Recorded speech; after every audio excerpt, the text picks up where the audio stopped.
Nous sommes dimanche 2 octobre. Bonsoir à tous. La République populaire de Chine a célébré ses 67 ans. C'est un partenaire privilégié de la Côte d'Ivoire, d'où la participation du Premier ministre ivoirien Daniel Cablon-Duncan à la célébration ici en Côte d'Ivoire. Les entreprises chinoises implantées dans le pays ont fait montre de tout leur savoir-faire. Dans le domaine des mines, la Côte d'Ivoire a accordé un permis d'exploitation de manganèse à une société indienne dans la région du Poro. Les deux parties ont signé une convention afin de concrétiser le projet d'exploitation. Comment mettre en place un système de santé performant en Côte d'Ivoire? Les acteurs de la santé, les partenaires techniques et financiers se sont tous retrouvés pour en discuter. Ils ont fait des recommandations, notamment sur l'accueil dans les établissements sanitaires et aussi l'élaboration d'un plan stratégique de formation continue du personnel de santé. Grâce Kando. Mise aux normes de plusieurs plateaux techniques, construction et réhabilitation de centres de santé, révalorisation des salaires des professionnels médicaux et paramédicaux, autant d'actions menées entre autres par le gouvernement ivoirien ces 5 dernières années dans le secteur de la santé.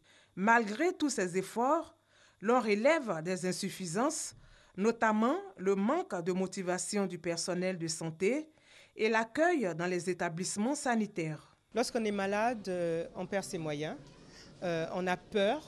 Et lorsqu'on arrive en milieu hospitalier, on attend du personnel de santé un peu plus de compassion. Lorsque vous allez voir un malade et qu'on vous découvre un cancer, vous pensez bien que si en plus de ça vous tombez en face d'un agent de santé qui ne prend même pas la peine de vous rassurer et de vous expliquer même comment cela va se passer, c'est sûr que cela ne va pas contribuer à la guérison. Nous avons été interpellés à maintes fois sur ces différents aspects. À cela s'ajoute l'insuffisance de coordination entre les structures du secteur de la santé. Pour trouver des solutions aux problèmes qui minent ce secteur, acteurs de la santé, partenaires techniques et financiers ont passé au peigne fin tous ces mots. Au sortir de cette rencontre, plusieurs recommandations ont été faites. Instaurer le contrôle interne à tous les niveaux de la pyramide sanitaire, mettre à disposition des moyens financiers et matériels pour le contrôle interne, procéder à des rotations périodiques des différents responsables. Il est bon quand même que ces recommandations soient présentées en Conseil de gouvernement et puis, bien sûr, à la suite validées par son Excellence, Monsieur le Président de la République. Nous nous donnons 2 mois pour lancer la mise en œuvre effective après validation au Conseil des ministres de ce document. Un comité de suivi a été mis sur pied.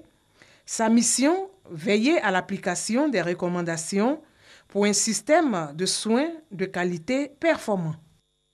Direction la République démocratique du Congo, où l'élection présidentielle pourrait avoir lieu en fin 2018. Selon une estimation de la CENI, l'enregistrement des électeurs s'achèvera le 31 juillet 2017 et à partir de cette date, il faudrait compter 504 jours pour accomplir le processus menant aux élections couplées, la présidentielle, les législatives nationales et les provinciales, ce qui reporterait la tenue des élections à la fin de l'année 2018. Élection présidentielle aujourd'hui au Cap-Vert, une élection sans suspense et sans tension. Le président sortant Jorge Carlos Fonseca est donné grand favori. Le principal parti d'opposition, ancien parti unique, a décidé de ne pas présenter de candidat.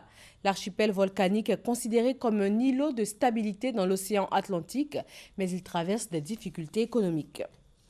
La première ministre britannique Theresa May a annoncé ce dimanche que Londres activerait avant fin mars 2017 l'article 50 du traité de Lisbonne. Ce sera le déclenchement de la procédure de divorce avec l'Union européenne, plus de 3 mois après le vote des Britanniques pour une sortie du Royaume-Uni. Voilà, merci d'être sur RTI 1. Je vous retrouve dans un peu moins de 2 heures pour un point complet de l'actualité.